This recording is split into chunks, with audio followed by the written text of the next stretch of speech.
They laughed when her ID lit up, but in that golden glow, they saw a past too powerful to ignore and a woman they should have never underestimated.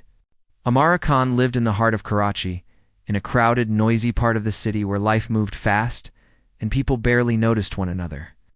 She was 23 years old, thin and quiet, with dark brown eyes that seemed to hold 1,000 unsaid stories. Most people who met her didn't remember her after a few minutes.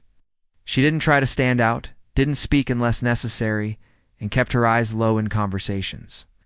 She worked at a small tea stall near the central bus station, wiping tables, serving tea, and collecting coins with a soft thank you. To anyone watching, she was just another working-class girl, trying to survive. Every morning she woke up before dawn in her tiny rented room. It had one fan, one window, and a single mattress on the floor. There were no decorations on the walls, no pictures, no family portraits. Just a small shelf with a few books, a plastic mirror, and a folded prayer mat. Amara didn't own much, and she didn't complain. She cooked her own food on a small gas stove, often just simple rice or lentils. Then she walked 10 minutes through the noisy streets to reach the tea stall, where she worked 6 days a week. Her boss, an old man named Badi, didn't talk much to her either, but he trusted her with the money box, and that said more than words.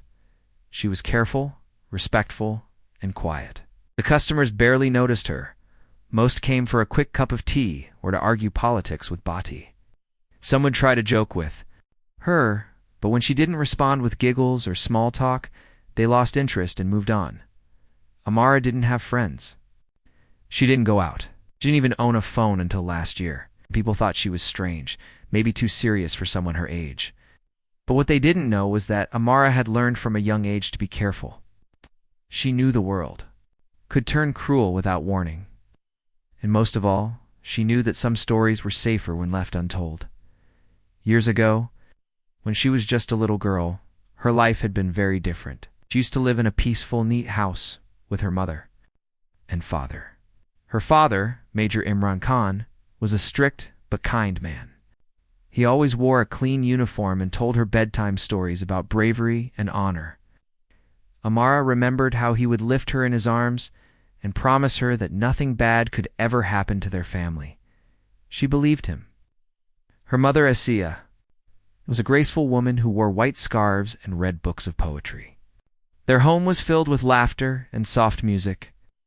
But one night, everything changed. She was only 11 when the knock came on the door at midnight. 2 men in uniform stood outside with serious faces. Her mother's hands began to shake.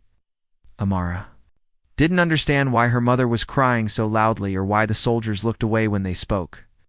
Her father had gone on a mission, and he was never coming back. No one told her the full story, but even at 11, she understood what killed in action meant. From that day forward, her life became a shadow. For reasons she didn't understand at the time, the military moved her and her mother to another city under a protection program. Their names were changed. Their address was hidden. Her mother was told to cut ties with old friends and relatives. Amara became nobody overnight. They were placed in a simple neighborhood, and money was sent quietly to cover expenses. Amara was told never to talk about her father, never to mention their past. It was for their safety, someone had said. She was young, but the fear in her mother's eyes told her that obeying was not an option. It was survival. As years passed, Amara grew up with the knowledge that she must stay invisible. Her mother died of cancer when Amara was 19. By then, most of the money had stopped coming. She was alone, with no relatives, no friends, and no real identity. She was still living under a hidden name, and even though she had a national ID card, it was special, different in ways that only she and a few high-level officers knew. It had an embedded chip and a seal that didn't appear unless scanned by a certain type of government system. Amara never used it for anything more than basic needs. She didn't want attention. All she wanted was to live a quiet life. But the past never leaves you. Not really.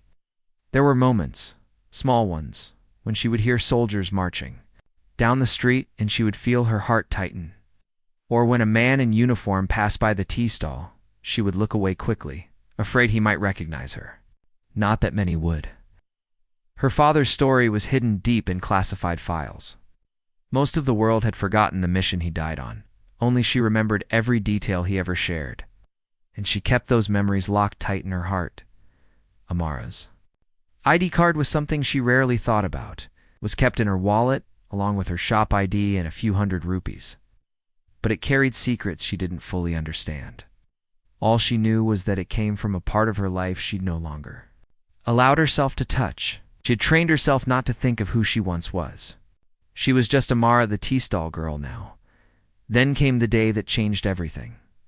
It was a hot afternoon, and she had received a letter from the housing board saying that she could apply for low-cost government housing.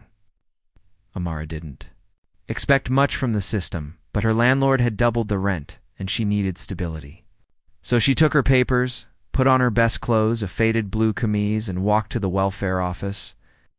It was a large government building filled with people pushing and shouting. She stood in line for 2 hours before reaching the counter. The man behind the desk looked tired and annoyed. When she handed him her ID, he barely glanced at it and smirked. "Where do you work?" he asked. "At a tea stall near Gold Plaza," she answered softly. He looked at her shoes worn at the edges and rolled his eyes. "You think someone like you can get a government flat?" Amara didn't reply. She was used to this tone. She had heard it many times, the disbelief, the mockery. People thought respect came from how expensive your clothes were, or how many people you knew. She stood still, waiting. The man's assistant laughed and said, "She probably just copied someone's ID." "Let's check," the man said.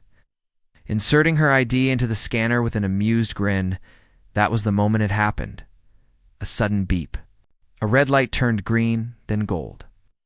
The screen blinked and displayed a seal, an emblem with an eagle and crossed swords, glowing softly. The words below it read, "Classified identity, Level 3, authorization required." The laughter stopped. The room went quiet. The man's face turned pale. He looked at the screen, then at Amara. His assistant leaned forward, confused. "What? ... What is that?" The man didn't answer. He pressed a few keys. A message appeared. "Supervisor clearance needed." He stood up suddenly. "Excuse me?" "Please wait here," he said, his voice shaking. Amara nodded once. She didn't move. Inside her heart, memory started to stir. Her father's voice, once strong and clear, echoed, "One day this world will test you. You will not need to raise your voice. Your silence will speak for itself. Now." After years of hiding, of being no one, something had finally recognized who she really was. Not the ID card, not the scanner, but the truth buried inside her life, the kind of truth that cannot be erased by silence. In that moment, the past had knocked on the door again. Only this time, she didn't run. She waited, calm, quiet, unshaken, just as her father had taught her. The air inside the government welfare office was thick with heat, noise, and frustration. People were pushing papers, arguing in lines, and yelling names that never seemed to be called. Fans creaked slowly overhead, doing little to fight off the sweat on people's backs. Amara stood in the corner near a broken chair, holding the small folder with her documents tightly in both hands. Her face was calm, but her heart beat faster than usual. She had already been waiting for nearly 3 hours. A small plastic token with the number 287 was pinned to her shirt. They had just called 286. It was finally her turn. She didn't expect much. People like her rarely got anything from the government. But her rent had gone up again, and her boss had reduced her hours at the tea stall. If she could even get a chance at the subsidized flats in the city's housing scheme, maybe she could finally stop living like a shadow. Maybe she could finally sit in a room at night and not worry about being asked to leave. When the clerk at the desk looked up and called 287, she walked slowly to the counter, not making eye contact. The man behind the desk was heavy-set, with oily hair and a permanent frown on his face. His nameplate said, Shakir. He looked at Amara without interest and leaned back in his squeaky chair. "ID?" he asked lazily, not looking up. Amara handed over her card and placed her folder on the counter. He took the ID, gave it a quick glance, and scoffed. "What's this?" he muttered, smirking. "Tea stall worker applying for housing?" His voice was loud enough for a few nearby people to hear. One of the office assistants, a younger man sitting behind him, chuckled under his breath. Amara heard them, but she didn't respond. She kept her eyes on the dusty corner of the counter where someone had carved initials into the wood. She had learned a long time ago that silence was the safest armor. People think this is free money. Shakir continued, shaking his head. They think we just hand out flats to anyone with a sad story. The assistant leaned forward. At least she looks quiet. Most girls start crying or begging. Shakir laughed. Maybe she will too, once we tell her no. Amara's hands tightened slightly around her folder, but she said nothing. Her expression didn't change. These men were nothing new. She had met them before in different faces, in different offices, all carrying the same arrogance. All treating her like she was nothing more than a joke. Shakir inserted her ID card into the scanner beside his keyboard, still half laughing. Let's see what little story your card tells, he said. He clicked the scan button, expecting it to bring up a simple profile with no background, no support, and no chance, but what appeared on the screen was not simple. The moment the scan completed, the computer gave off a soft beep louder than before. The screen changed colors, going from dull white to a deep shade of gold. A symbol appeared, an emblem in the shape of an eagle with outstretched wings, resting above a sword. Beneath it, glowing faintly, were the words, Restricted Access. Level 3 clearance required. Shakir's laughter stopped mid-breath. His assistant's chair creaked as he leaned in closer. What the hell is that? The assistant asked, his voice lower now, more serious. Shakir didn't answer. He blinked. At the screen, the computer made another sound, this time a soft chime, followed by a warning message in red. Supervisor intervention required. Do not proceed without authority. The assistant looked confused. Some kind of system error. But Shakir was already sweating. His hands hovered above the keyboard. This wasn't an error. He had never seen that symbol before. In all his years at the department, he had dealt with hundreds of ID cards, but none had ever triggered this kind of response. He glanced up at Amara. She stood exactly as she had before, quiet, still not blinking. Like she had been expecting this all along? Shakir stood up suddenly. Wait here, he said, his voice stiff. He didn't look her in the eye. He picked up the phone and dialed an internal line. After a few short words, he hung up and left the desk. His assistant stood and slowly backed away, as if Amara were carrying something dangerous. Whispers started around the room. What happened? Why did the screen turn gold? Was she a criminal? Amara remained silent. People began to glance at her from the corners of their eyes. Some pulled out their phones and took quiet photos, thinking she was someone important or someone dangerous. She didn't care. She had been through worse, much worse. 15 minutes. Later, a man in a gray suit walked into the office. He was clean-shaven, calm, and moved with quiet authority. He wore no name tag. His eyes scanned the room quickly before stopping on Amara. He walked straight to her, nodded politely, and spoke just loud enough for her to hear. Miss Amara, can we speak in private? She nodded. The assistant tried to follow, but the man stopped him with a cold glance. She's under protected classification, no one follows. The two of them walked down a narrow hallway into a side room with no windows. The man shut the door, locked it, and sat across from her. My name is Asif. I work with internal affairs. We've been ... waiting for this card to appear again. Amara didn't say anything, he continued. You know what the symbol on your card means? I have a guess, she replied quietly. He opened a file in front of him. One marked with stamps that read confidential and do not copy. Inside were photos of a younger Amara with her parents, military reports, and several documents. With redacted lines? Amara didn't lean forward to look. She had seen all of it before. In her memories, your father, Asif said, was part of Operation Grey Falcon, a mission we classified at the highest level. His death was ... difficult for us to report. Amara nodded. She had been told a version of the story before, a version cleaned up for safety. But now the real version sat in front of her in files, too sensitive to be printed twice. We placed you and your mother into the protective civilian program, he continued. No one was allowed to contact you. No files were public. Your ID was embedded with a deep code seal, only readable by internal systems. That's why your card triggered the response today. Why didn't anyone check before? She asked. He hesitated. Because you never applied for anything, never registered for university, never asked for government aid, never even reported a change of address. I didn't want to be found, she said. Not until I had no choice. Isif looked at her for a long moment. You've been very brave. Most people in your situation don't survive this quietly. She didn't respond. She didn't want praise. She just wanted peace, he sighed. The office staff who laughed at you, they didn't know who you were. But now they do, and their report is already being written. I don't care about that, Amara said, shaking her head. I didn't come here to punish anyone. I just wanted help. He nodded again. You'll have it and more.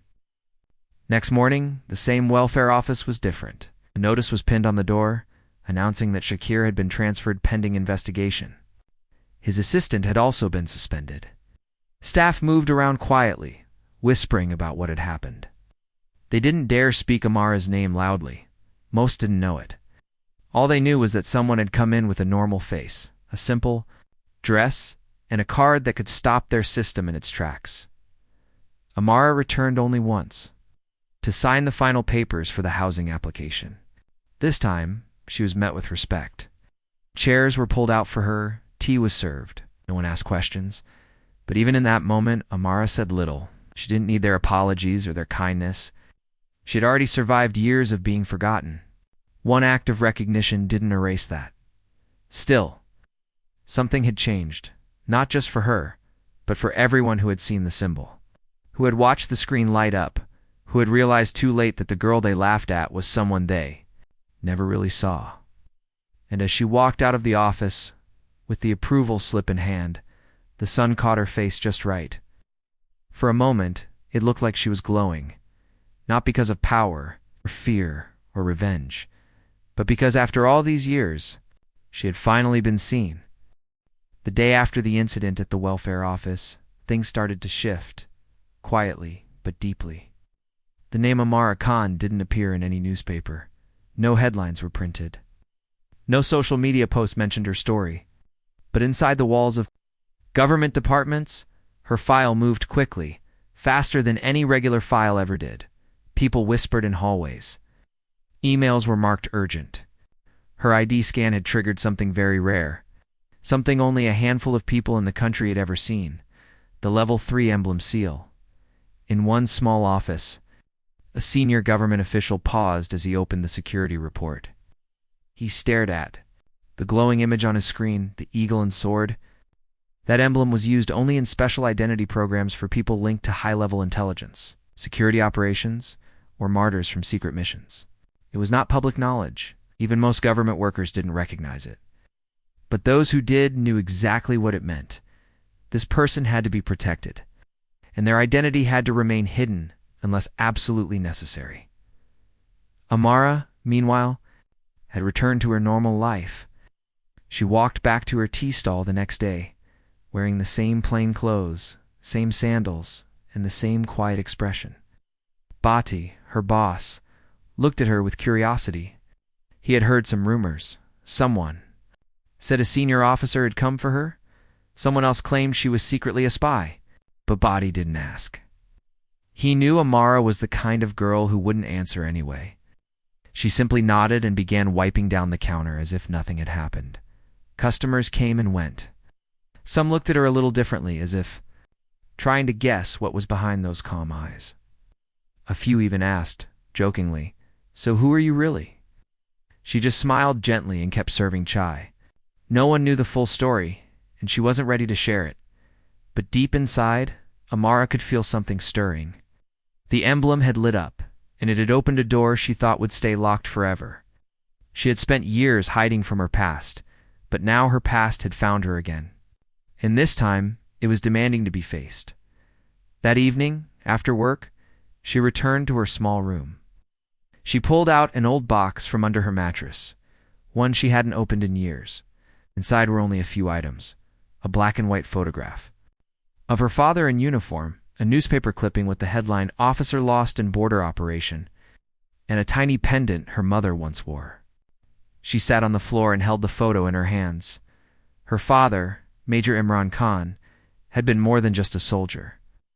He had been part of an operation so secret most people didn't even know it had happened. She remembered bits and pieces of overheard conversations between her parents, of visits from men in plain clothes, of coded words and hidden phones. She never understood it fully as a child, but as she grew older, she realized her father was not just a regular officer.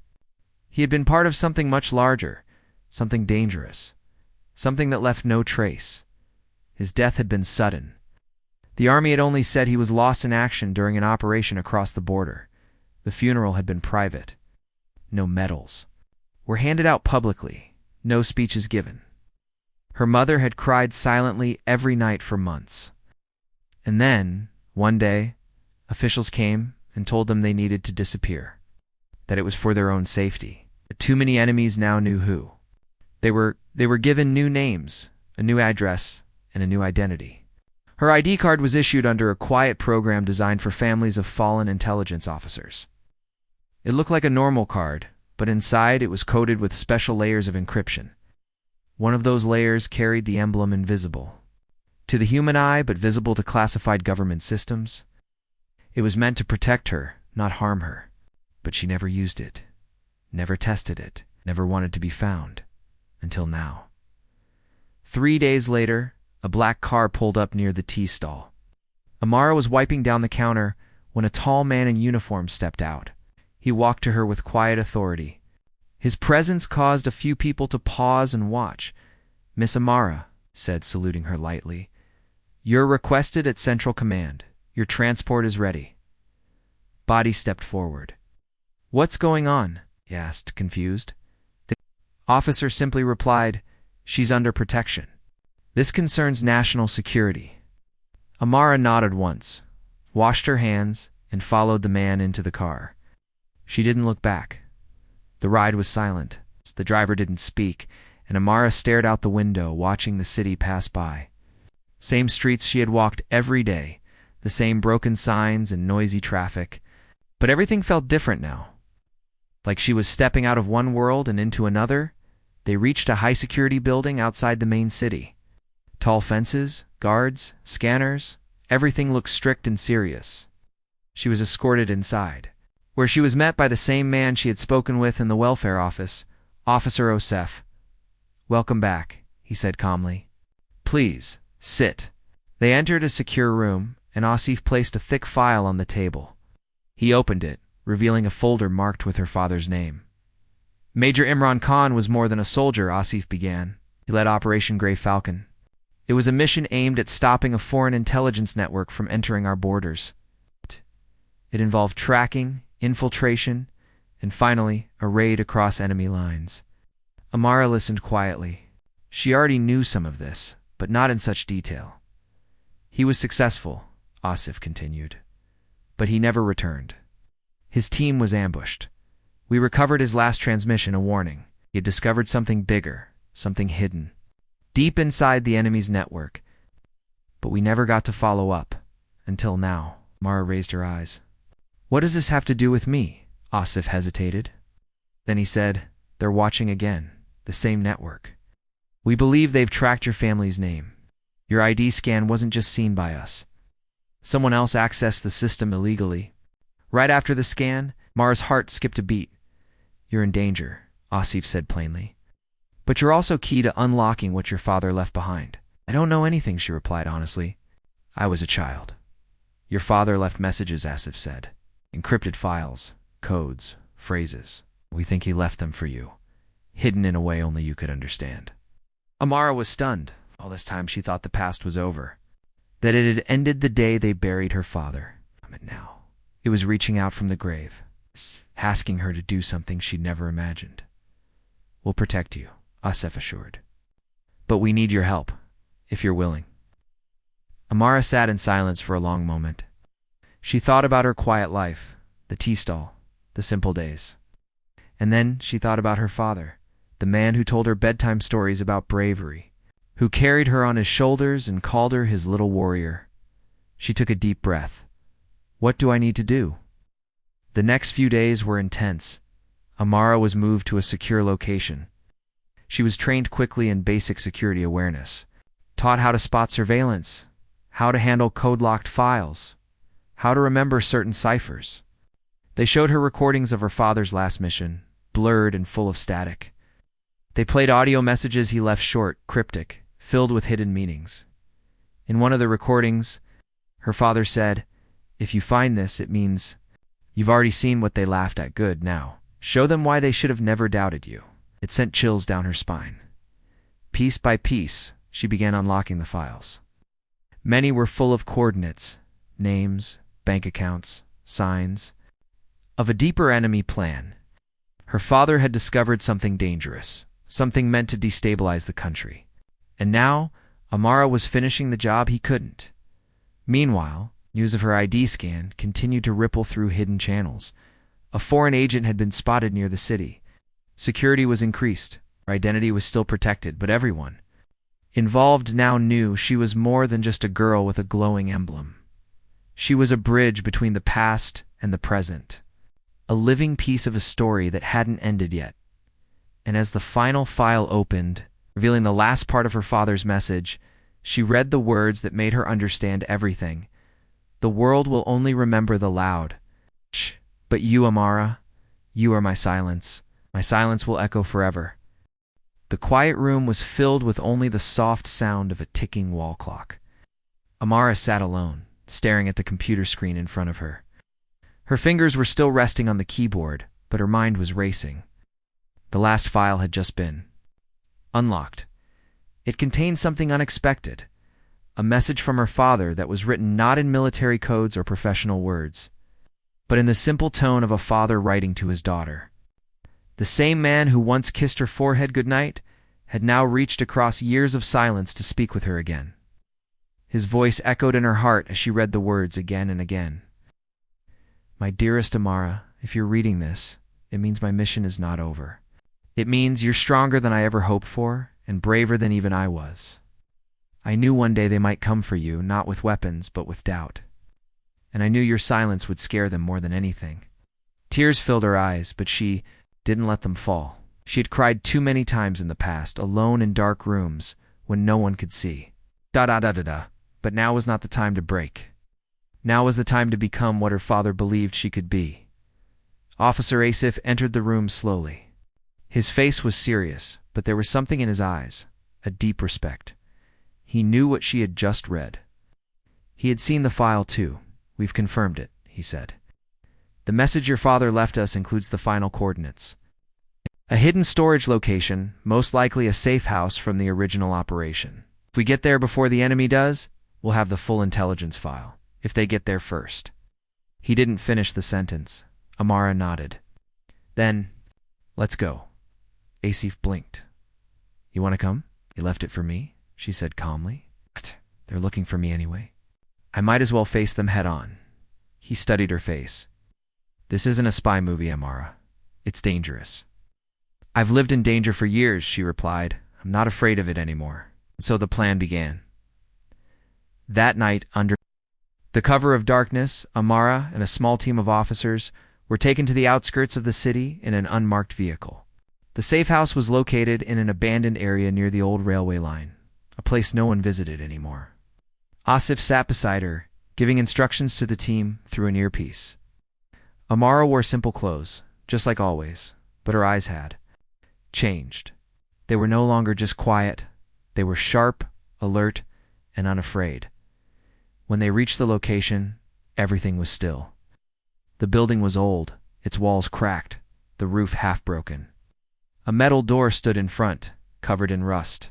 Amara stepped forward and placed her hand against the lock. It was exactly how her father had described it in his notes. A custom code lock with 4 numbers. She took a deep breath and typed the code. 1989, the year she was born. The lock clicked. The door creaked open. Inside, dust floated in the air, like memories waiting to be touched. There were shelves lined with boxes, all marked with strange codes. But in the far corner, under a sheet of plastic, was a metal briefcase. Amara walked straight to it. Her hands didn't shake. She lifted it carefully and brought it into the light. Asif opened it. And what they saw inside changed everything. Documents, hard drives, and a small notebook with hand-drawn maps, all pointing to the presence of foreign operatives working inside their country, some hiding in legal businesses, others posing as journalists or diplomats. Names of high-level infiltrators, secret meetings, plans to disturb national stability. Amara's father had discovered it all. And now, his daughter had brought it back to life, but their relief didn't last long. The officer standing near the doorway suddenly raised his hand. Movement outside, he whispered into the radio. Asif stood up instantly. How many? 3 vehicles. Armed. Amara felt a cold wave run through her body. They had been found. Move to extraction, Asif ordered. Take the case, Amara. Stay close. Gunfire cracked through the silence as soon as they stepped out of the building. Bullets hit the walls, the door, the ground near their feet. Team responded fast, firing back, forming a circle around Amara as they moved toward the vehicle. Smoke filled the air. Shouts echoed in the distance. Amara ran, ducking low, her heart pounding. This wasn't like the stories in books. This was real, dirty, loud, terrifying. But she didn't scream. She didn't freeze. She just kept moving. One of the bullets hit the ground near her foot. She stumbled, but an officer grabbed her and pulled her up. Keep going, he yelled. They reached the vehicle and jumped in. Asif climbed into the front seat, yelling instructions. The driver hit the gas hard. The car sped off into the night. Amara looked back one last time at the safe house, disappearing into darkness and fire. She didn't know if they'd come back again. But she knew now her father had trusted her with something greater than memories. He had trusted her with truth. They returned to the secure base hours later. The documents were handed over to intelligence officials. Within days, arrests began. Quiet ones. Clean ones. No news reports. No public attention. But behind closed doors, powerful people were falling. The network her father had tried to expose was being dismantled piece by piece, thanks to the evidence Amara had helped uncover. She wasn't mentioned in any files. Her name wasn't written in any report. That was part of the condition. She would go back to her life quietly, just as she had lived it. But the department knew. The men and women who worked in those offices now whispered her name with awe. Tea-stall girl, the one with the golden emblem. The one whose silence roared louder than any scream. After a few days, Asif came to see her one last time. You've done more than we expected, he said. You finished what your father started. You honored his memory in a way most children never can. Amara smiled, a soft, sad smile. He always said I was stronger than I believed. Asif handed her a sealed envelope. This was written by your mother? We found it in the safe house. Amara opened it slowly. Inside was a single page. Her mother's handwriting danced across the lines. Amara, you're reading this, then it means your father was right. You are our legacy. Yes. Not because of what we did, but because of how you lived. Never. Forget who you are even when the world tries to erase you. And never forget that silence can carry more power than noise. She closed her eyes. For the first time in years, she felt peace. She returned to her small room that night. The fan still creaked, the mattress still sagged, but something inside her had changed. She took out the box from under her bed again. This time, she placed the metal emblem beside her father's photo. Not hidden anymore, but placed with pride. In the weeks that followed, her life quietly returned to normal. She went back to the tea stall. Body didn't ask questions, but he began to treat her. With more care, she noticed how customers now spoke to her with respect. Some looked at her with curiosity, wondering who she really was. But she never told them. She simply poured their tea, cleaned the cups, and smiled. She had been tested. She had been pushed. And she had stood firm. They had scanned her ID and laughed. They didn't know who she was, until the emblem lit up, and then they froze, because they saw what she carried. It's not just a secret, not just a code, but a story, a legacy. One that would never fade. Days passed slowly after the safe house operation, but something inside Amara had completely changed. The fear she had lived with for so many years was gone. She no longer felt like someone hiding from the world. She had faced the storm, and she had come out stronger. She wasn't just a quiet girl with a mysterious past anymore. She was the one who had carried forward the mission of a fallen hero. Yet still, she didn't act like a hero. She didn't ask for special treatment. She didn't demand anything. She went back to her life with the same silence and simplicity as before. She returned to the tea stall, the same old wooden counter, the same rusted kettle, the same noise of buses and honking traffic nearby. Badi Sahib, the owner of the tea stall, didn't say much, but his eyes said everything.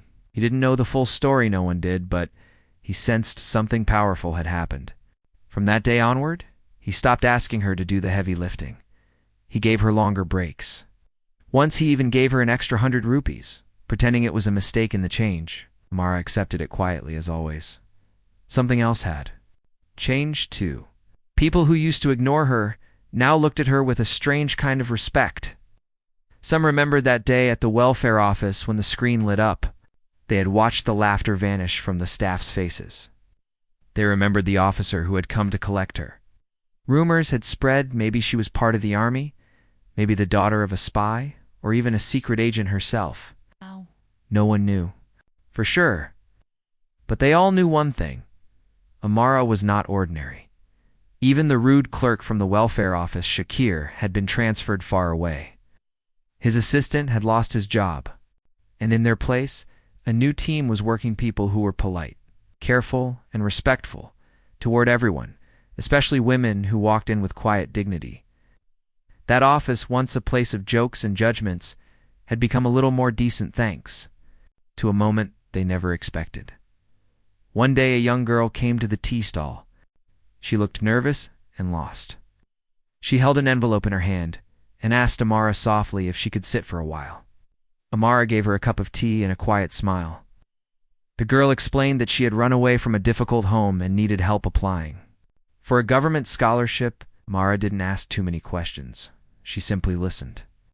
Then she quietly walked the girl to the welfare office herself, the same place where she had once been laughed at.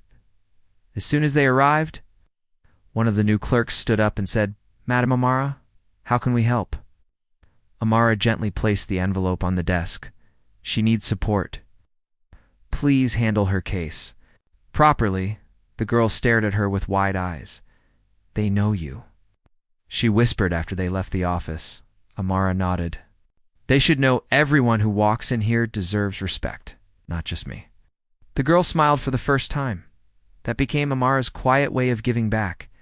Whenever someone in the neighborhood needed help navigating the difficult government process, they came to her. She never spoke much about what had happened, but people trusted her. Some called her Baji, others Sister Amara. A few even called her Wardi Wali in secret, though she had never worn a uniform. She had become something rare, a silent power, protector in plain clothes. Meanwhile, the intelligence officers kept their promise. Her identity remained protected. Her name never appeared in any official record related to the safe house operation. But inside the agency, there were files marked Operation Grey Falcon, completed. And under that, a line written in capital letters, assisted. B.Y. Amara, Concivilian status trusted. One afternoon, Officer Asef came to visit her again. He was in plain clothes this time, not a uniform. He sat on one of the small stools at the tea stall and accepted a cup from her without ceremony. "I wanted to tell you something," he said. "There's a proposal." Amara raised her eyebrows. "There's a program," he explained, "for people like you. Special civilians, people who've shown courage. It's part of our internal training wing. You'd be offered a secure job. Better pay, a home in a safer area, full respect. You won't be in the field.